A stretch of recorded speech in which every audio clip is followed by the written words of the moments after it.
بسم اللہ الرحمن الرحیم، السلام علیکم۔ Geo TV network سے ڈاکٹر شاہد مسعود۔ انتہائی کشیدہ اور تلخ تر ہوتی سیاست جو مسلم لیگ نواز کی لانگ مارچ اور دھرنے میں شمولیت کے اعلان کے بعد نقطہ عروج کو چھو رہی ہے، کیا ابھی کسی فہم و فراست سے حالات کو سنبھالا جا سکتا ہے؟ وزیر اعظم یوسف رضا گیلانی نے وزیر اعلیٰ پنجاب، جن کی نااہلیت کا فیصلہ غالباً اسی ہفتے میاں نواز شریف کے ساتھ ہوا چاہتا ہے، ان کو اسلام آباد آنے کی دعوت دی اور پھر ان کی چین کے دورے پہ گئے صدر محترم سے بھی بات ہوئی ہے، لیکن گیلانی صاحب کی موجودہ سیاسی سیٹ اپ میں حیثیت اور اختیارات اور اس کے درمیان یہ کوشش بالکل یوں لگتا ہے جیسے میر ظفر اللہ خان جمالی چند سال پہلے صدر جنرل پرویز مشرف کو مشورہ دینے یا کچھ سمجھانے کی کوشش کرتے۔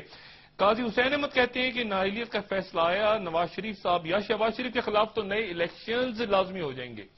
لانگ مارچ اور دھرنے سے پہلے ابھی بہت سا وقت ہے، کئی رستے نکالے جا سکتے ہیں اور ٹکراؤ سے بچایا جا سکتا ہے پورے نظام کو، لیکن بدقسمتی سے طاقت اور اختیارات کے اس بے رحم کھیل میں کوئی ذرا برابر بھی لچک دکھانے کو تیار نظر نہیں آتا۔ لچک کا مظاہرہ اسی سے ممکن ہوا کرتا ہے، اسی سے توقع کی جاتی ہے جو نعوذ باللہ ہواؤں کو اپنی مٹھی میں جکڑ لینے کے دعوے کیا کرتے ہیں، لیکن موجودہ صورتحال میں جیسے پہلے کہا ایسا نظر نہیں آ رہا۔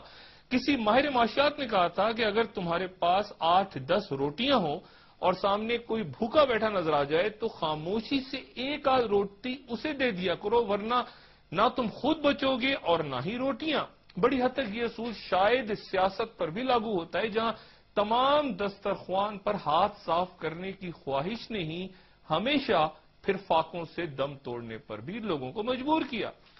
ملک کس طرف جا رہا ہے اور آئندہ چند دنوں میں کیا کچھ ممکن ہے، یہ وہ دھڑکا ہے جو ہر اس دل میں ہے جہاں تھوڑا سا بھی خوف خدا باقی ہے، ورنہ حکمرانوں کی انا اور پسپائی شاید پوری قوم کو تاریکیوں تک دھکیلنے پہ تلی بیٹھی ہے۔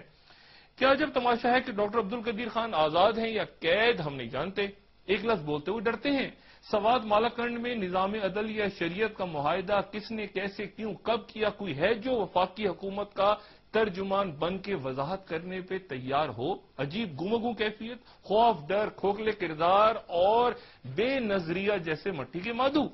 اور اب یہ کہ تازہ جگ ہسائی کے مسلسل انکار، وضاحتوں، مذمتوں، احتجاجوں کے بعد جب دنیا کا ذرائع ابلاغ اور پھر خود امریکی عہدیدار وہ جو جھوٹ بولنے پہ اپنی آزاد عدلیہ کے شکنجے سے ڈرتے ہیں کیونکہ انہیں ایک غلط بیانی پہ ہتھکڑیاں لگ سکتی ہیں، وہ کہہ رہے ہیں کہ ڈرون طیارے پاکستان کے اندر سے ہی پرواز کر کے اپنے عوام کے سروں پہ آتش و آہن کی برسات کرتے ہیں، اور تصاویر گوگل نقشے چھاپ دیے جا رہے ہیں پوری دنیا میں۔ اور ہمارے وزیر دفاع کیا فرماتے ہیں کہ ڈرون طیاروں کو ہمارے ہاں صرف لینڈنگ کی اجازت ہے؟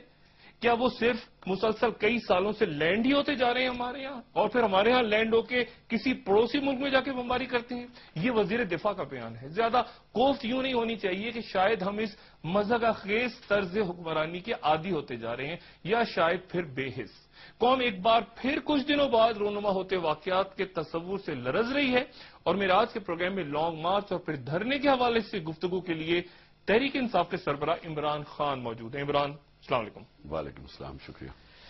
عمران صاحب سے پہلے تو یہ بتائیں کہ یہ جو لانگ مارچ اور دھرنا، اب اس کو کچھ لوگ یہ کہہ رہے ہیں کہ جی ایک جمہوری نظام کو گرانے کی ایک کوشش ہے کہ پوری بذات لپیٹ دی جائے، کیا کہیں گے آپ؟ یہ جو حکومت کر رہی ہے یہ واقعی جمہوری نظام کا بیڑا غرق کر رہی ہے، کیونکہ دیکھیں نا، جمہوریت کو تو تب اس ملک میں مضبوط ہونا تھا کہ لوگوں کو آمریت، مشرف کی آمریت اور یہ 18 فروری کے بعد جمہوریت میں فرق نظر آتا، لوگوں کی زندگیاں بہتر ہوتی، جو جمہوری ادارے مضبوط ہوتے، عدلیہ آزاد ہوتی، ایک سوورن پارلیمنٹ آتی، امپاورڈ پرائم منسٹر آتا، میڈیا آزاد ہوتا، الیکشن کمیشن آزاد ہوتی، کوئی فرق نہیں پڑا، وہی مشرف کا جج، وہی مشرف کی الیکشن کمیشن، وہی مشرف کی طرح کی ڈمی پارلیمنٹ، وہی اس کا ڈمی پرائم منسٹر، وہی ساری پاور 70th امینڈمنٹ کی ایک پریزیڈنٹ لے کے بیٹھ گیا جو مشرف کے پاس پاورز تھی۔ تو کیا فرق پڑا؟ وہی امریکن پالیسی، وہی امریکہ کی غلامی، وہی اپنے شہریوں پر بمباری، اس سے زیادہ بلکہ زیادہ ڈرون اٹیکس۔ عمران، مذاکرات تو ہوئے، سوات ادھر کے حالات دیکھیں نا ادھر، وہ تو ANP نے کی، اور وہ ابھی بھی آصف زرداری صاحب گھبرائے ہوئے ہیں، آپ کو پتا ہے، کیونکہ کہیں وہ NRO جنہوں نے سائن کروایا تھا وہ ناراض نہ ہو جائیں۔ یہ تو بڑی دیر کی ANP کہہ رہی تھی کہ اکارڈ سائن